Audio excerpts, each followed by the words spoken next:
அமைச்சர் செந்தில் பாலாஜிக்கு இன்னும் 24 மணி நேரம் தான் கெடு இருக்கிறது. அமைச்சரா அல்லது சிறை செல்வாரா என்பது தெரிய வரும். நாராயணன் திருப்பதி வேலூரில் பேட்டி.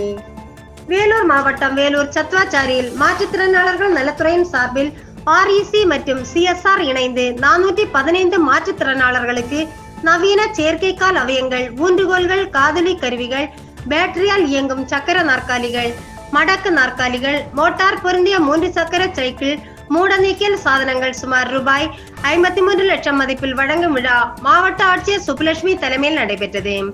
இதில் நாடாளுமன்ற உறுப்பினர் கதிர் ஆனந்த், சட்டமன்ற உறுப்பினர்கள் கார்த்திகேயன், நந்தகுமார், மேயர் சுஜாதா, துணை மேயர் சுனில் ஆகியோர் பங்கேற்றனர். இதில் சிறப்பு அழைப்பாளராக REC பொதுத்துறை நிறுவனங்களின் இயக்குனர் நாராயணன் திருப்பதி நலத்திட்ட உதவிகளை வழங்கினார்கள். இதில் திரளான மாற்றுத்திறனாளர்கள் பங்கேற்றனர்.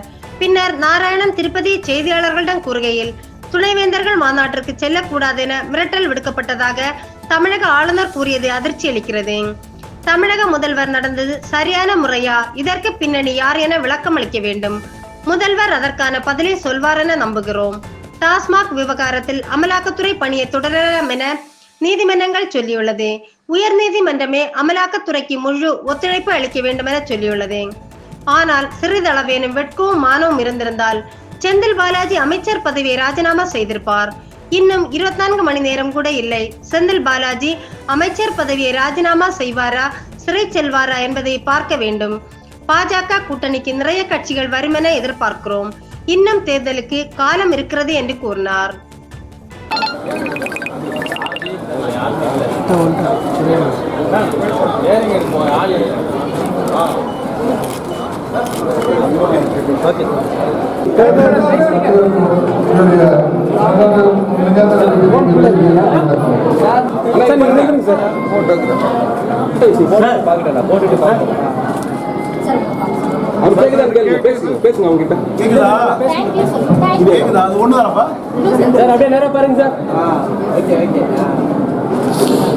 அவர்களே, வேலூர் சட்டமன்ற உறுப்பினர் கார்த்திகேயன் அவர்களே, வேலூர் மாநகராட்சியினுடைய மேயர் திருமதி சுஜாதா, பயனாளிகளே,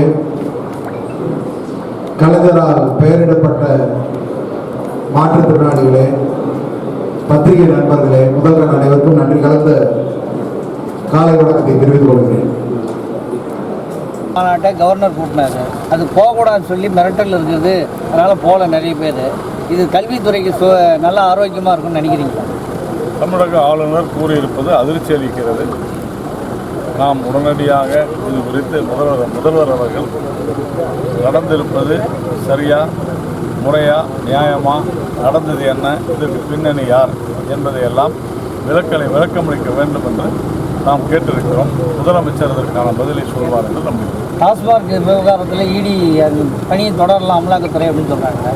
இவங்க சொல்கிறாங்க வேணும் பழிவாங்கும் நடவடிக்கை திமுக. அதை பற்றி அது குறித்து மிக தெளிவாக நீதிமன்றங்கள் கூறியிருக்கிறது. அதனால் உச்சநீதிமன்றமே அமலாக்கத்துறை செய்தது சட்டவிரோதம் அல்ல, முழுமையான ஒத்துழைப்பை கொடுக்க வேண்டும் என்று உறுதியாக சொல்லியிருக்கிறது. சிறிதளவேனும் வெட்கமோ மானமோ இருந்திருந்தால் இந்நேரம் செந்தில் பாலாஜி தன்னுடைய அமைச்சர் பதவியை ராஜினாமா செய்திருப்பார்.